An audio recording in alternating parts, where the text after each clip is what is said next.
Hello, everyone. Thank you for tuning in. I am JayLee. This is JLeesCorner. This is my review for Teen Mom OG Season 9, Episode 1. Let's hope I stick with the whole season. Y'all know that always depends on the views and whatnot, okay? But first things first, if you have not done so already, please take a moment to subscribe to my channel, okay? And become a whole JayBirds, dun, and all that goodness and stuff, okay?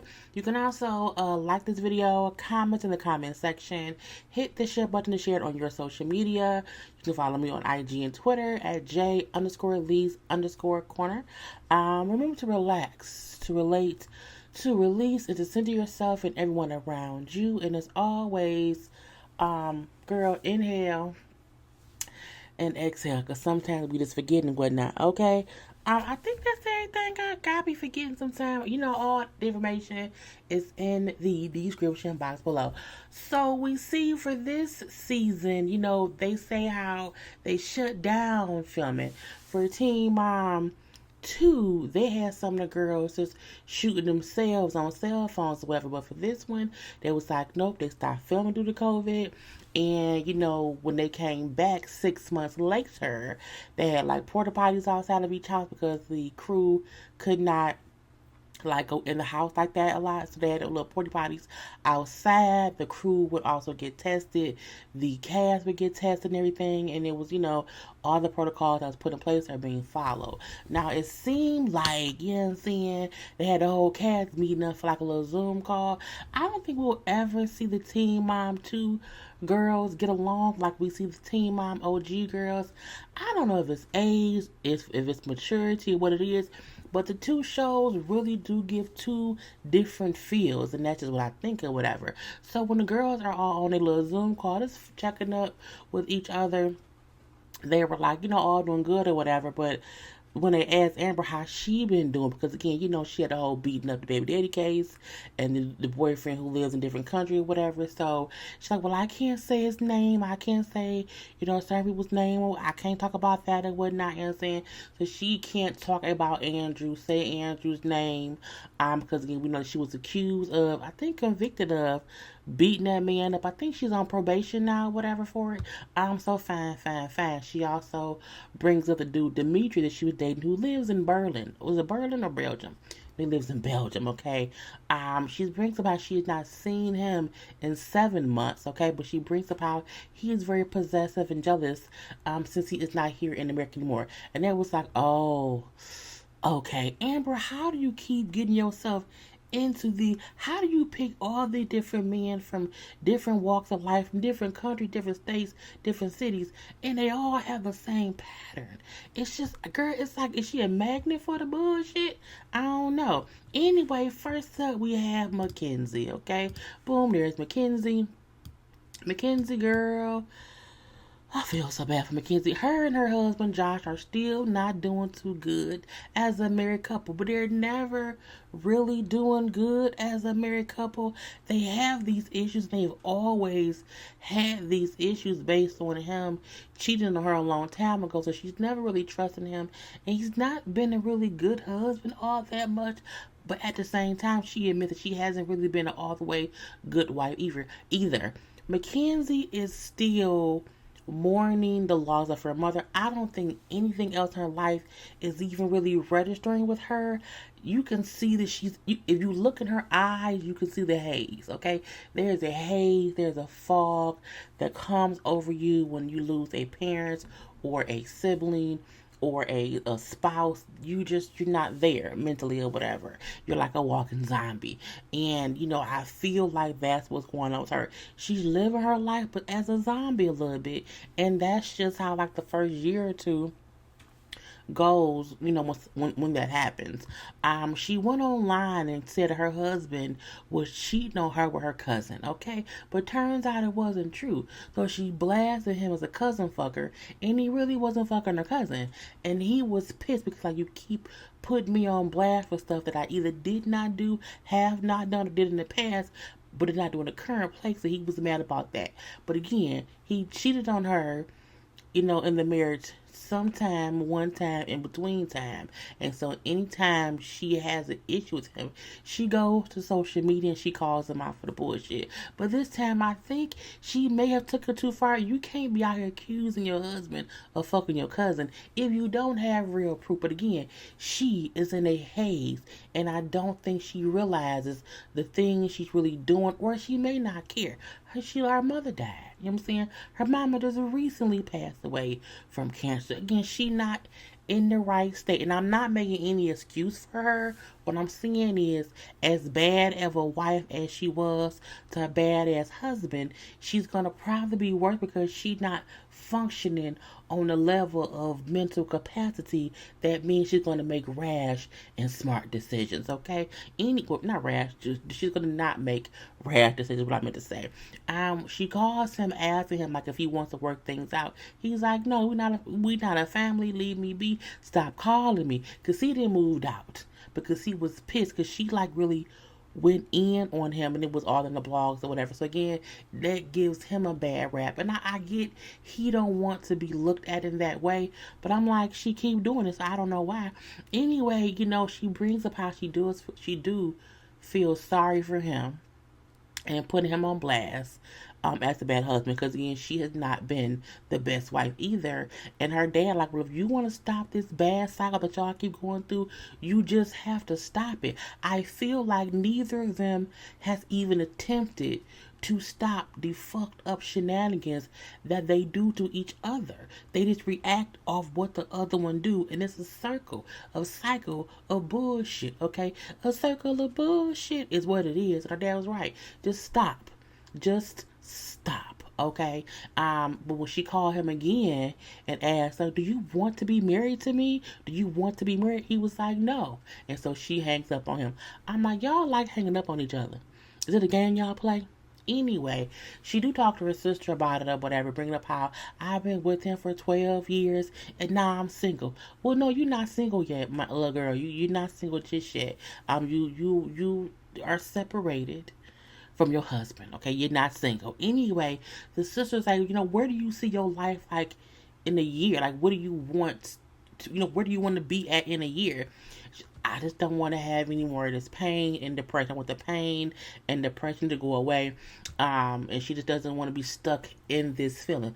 Again, that pain to lose, she is in the pain to lose a parent plus a husband. And that lasts about a good year or two. It just does. She need to go sit down and talk to someone, okay? Someone who has a degree in psychology or psychiatry. She needs some real counseling. She needs some grief counseling. She needs some growing up counseling. She needs some how to be a good wife counseling while her husband is getting how to be a good husband counseling. All kind of counseling is needed all up and through. And she feels as if her mom, she like, I don't know what mom would kind of advise me on right now. I'm like, I hope mama would say, baby, go get some counseling. Okay. Anyway, that's all we had with Mackenzie. Okay, we're gonna leave her be and say a whole prayer for her right now. Okay. We then have Cheyenne. Cheyenne, Ryder looks so much like Cheyenne. I don't think I ever realized it. I'm like, damn, Ryder's like a little twin or whatever. Anyway, so at this point, Cheyenne is back with her ex, Zach. Where he at? Boom, Zach.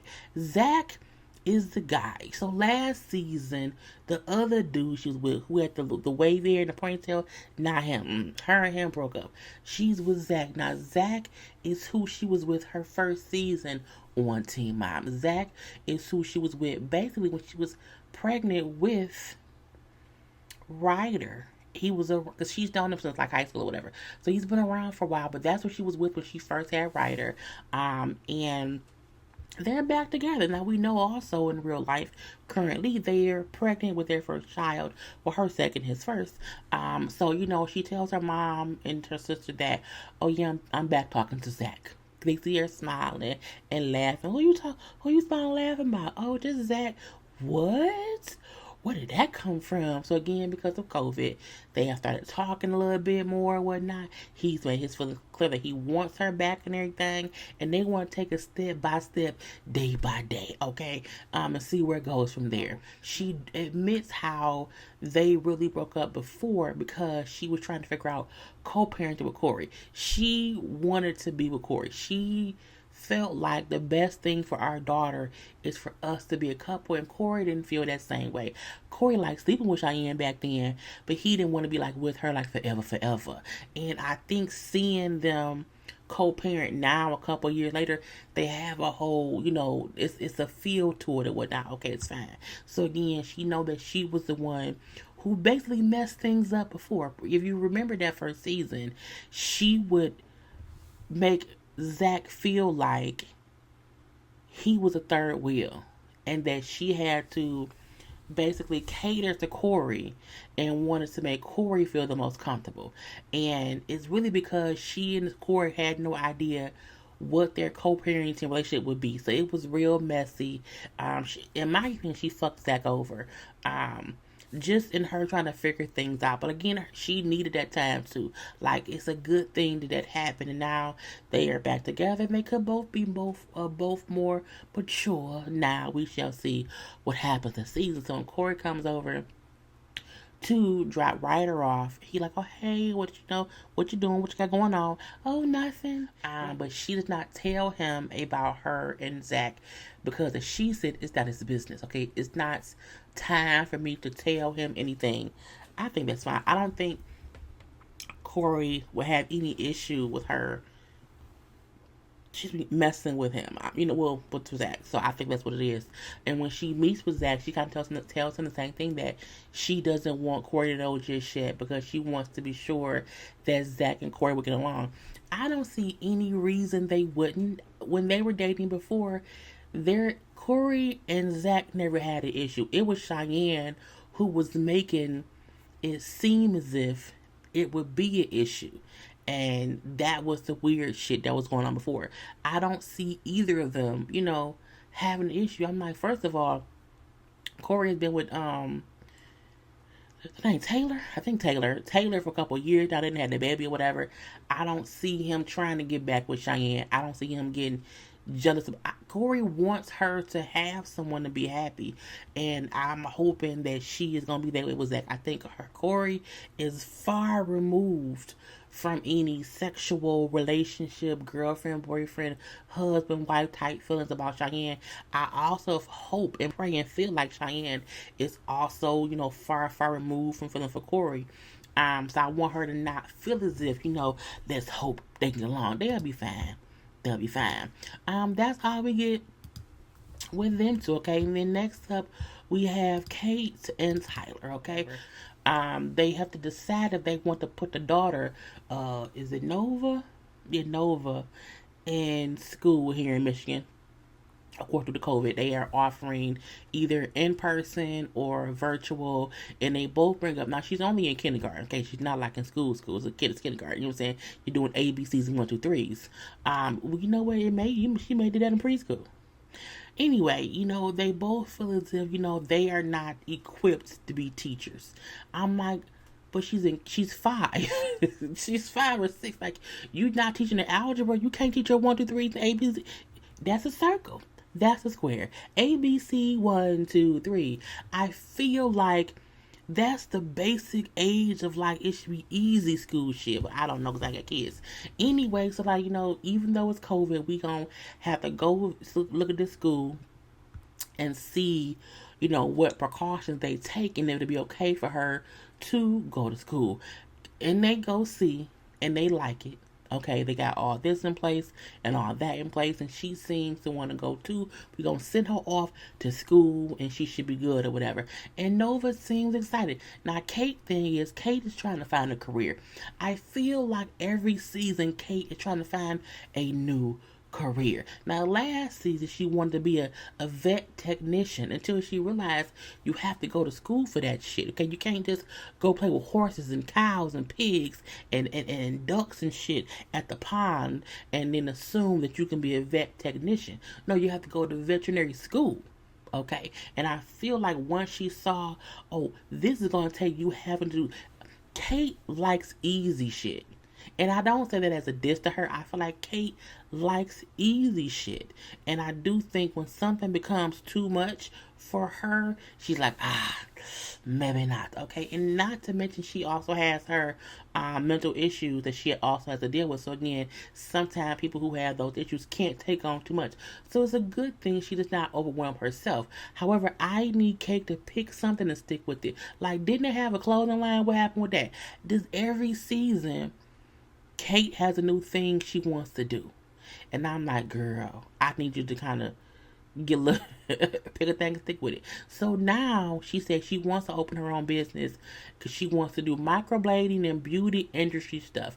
The fact that she said microblading and beauty industry stuff, and not like I want to be an esthetician. I'm like, girl, you see some easy shit, you think it's gonna be easy, let's do that.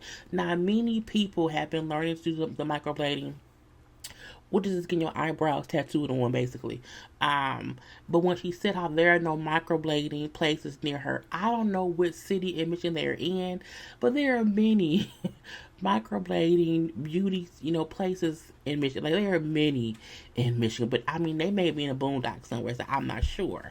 But again, I don't see any issue with her wanting to open her own business. I just hope she sticks with it, because if next season or even by the end of the season, if she changes her mind, I'm like, Kate, I think Kate wants to do anything except be stuck in the house with her kids. And not to say she don't love her children. I think she loves her children dearly, 100%. But I'm like, I think she just wants to do something outside the house. Next up, we have Maci. Okay, and with Maci, her husband Taylor or whatever are still together. Okay, clap, clap, clap. I seen someone put on social media how people always say how lucky Chelsea was to find Cole, but no one brings up how lucky, and how good it is that Maci found Taylor. And I responded to that comment. It wasn't my thing. It was one person. But I felt like I see Chelsea as a little itty bitty bird, okay, who maybe doesn't have wings, so she needs help flying around. You know what I'm saying? A little baby bird just needs a little bit of help. And I think Chelsea always seemed like a wounded bird. And so I think her finding Cole, who was just great, great guy, and makes her feel all good and good and good, made me feel like, or made people feel like, okay, she'll be okay.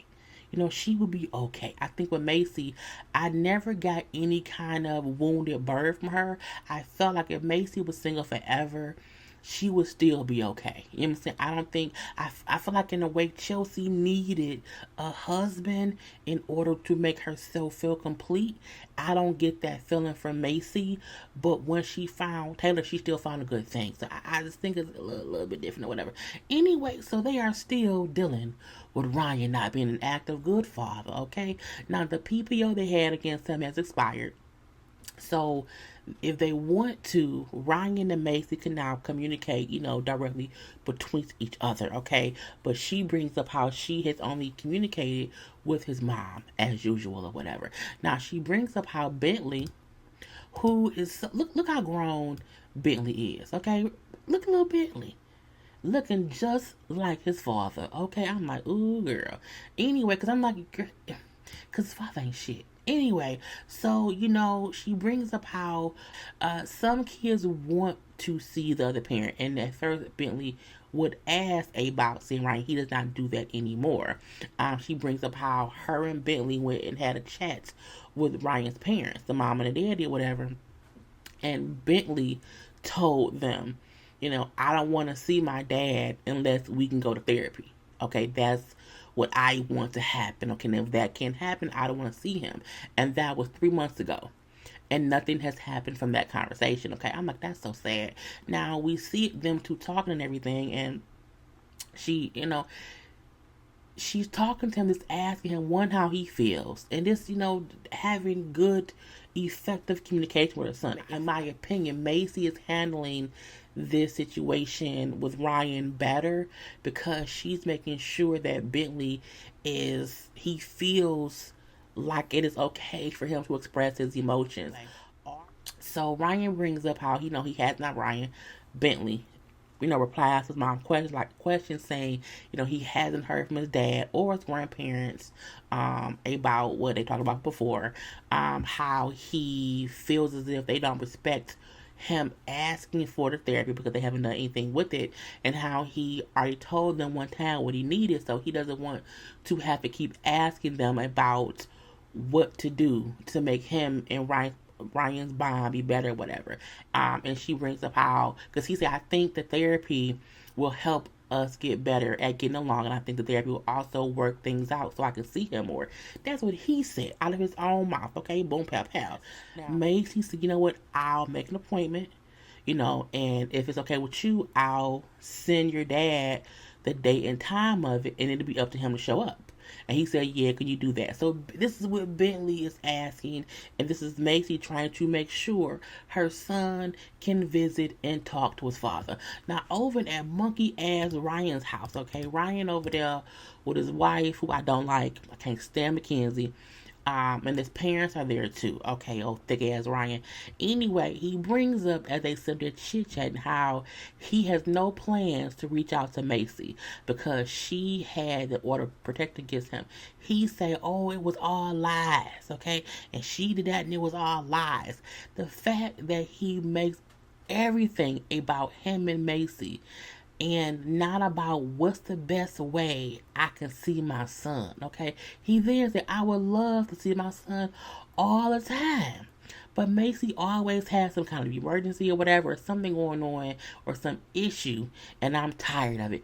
Ryan, the fact that you have never attempted to do on your own any kind of visitation with your son, you haven't even attempted to take her to court to try to get at least supervised visitations. You have not done shit besides get high, go to rehab, knock Mackenzie punk ass up twice, and that's about it.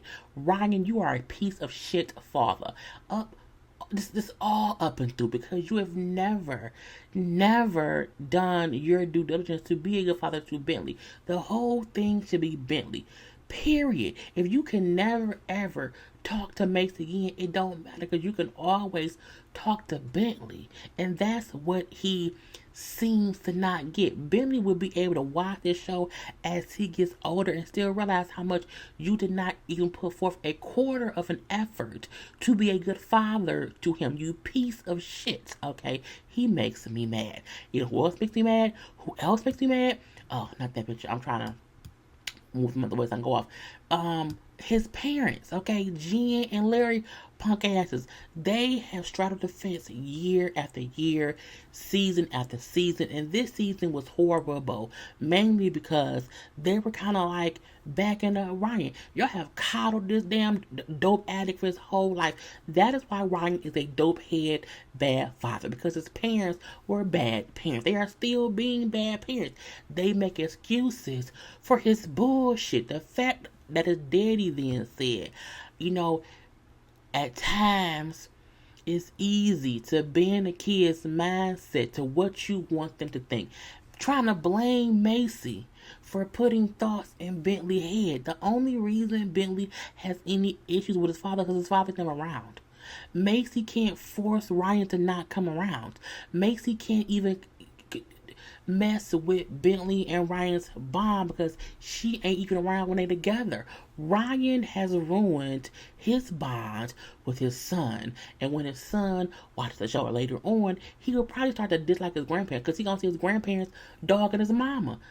Girl, y'all trying to blame Maci? You people can bend the mindset of children, Larry.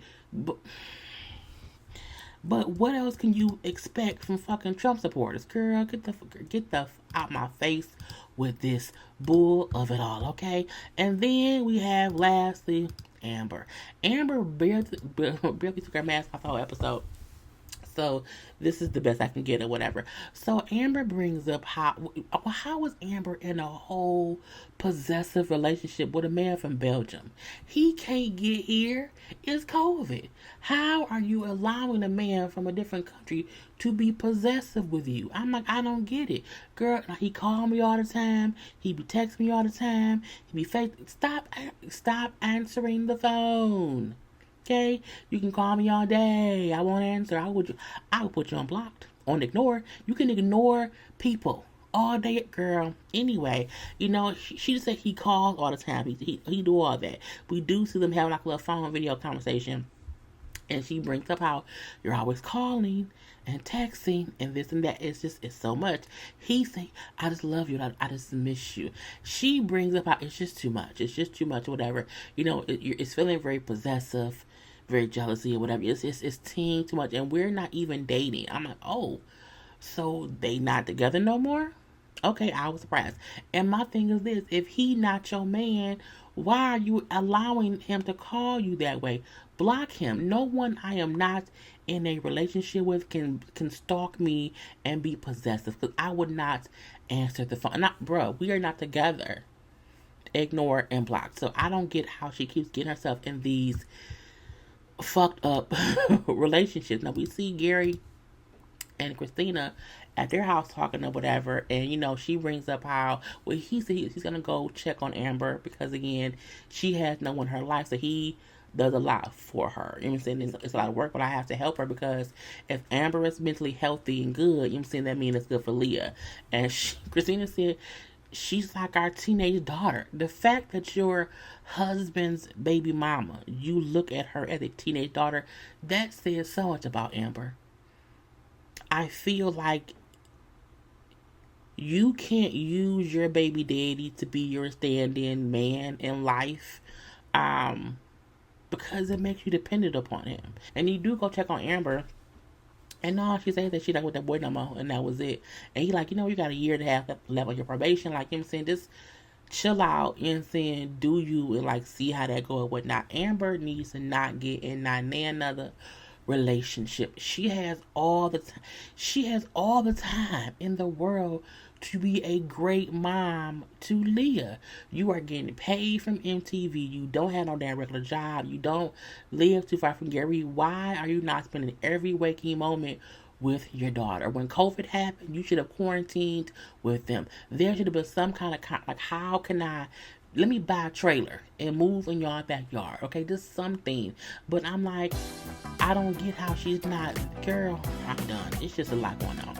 Anyway, that was the whole episode. I'll see y'all next week. Peace.